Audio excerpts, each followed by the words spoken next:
Good morning सांग मैंने तो बर्तमान आसिकी दिन 11:30 टाइम है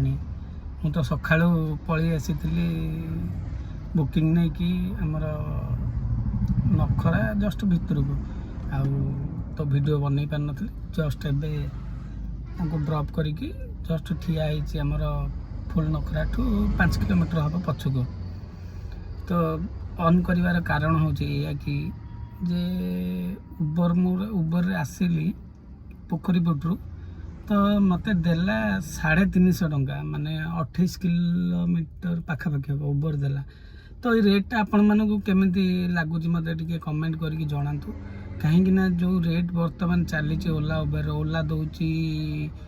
12 किलोमीटर को 180 टंका माने हिसाब करंतु माने आमर किलोमीटर केते चलला गोटे राइड रे हमको प्रॉफिट केते टंका हला प्रॉफिट कहले केमती माने हिसाब करले तो बहुत कम पड़ जाउ 180 टंका तो भाबिले 12 किलोमीटर जदि 180 टंका हमको मिलुची तो सेतरे सीएनजी केते गला गोटे ड्राइवर केते टंका पाइबो गाड़ी रनिंग रहिला आपण टिके हिसाब करी मते टिके कमेंट माध्यम रे जणांतु।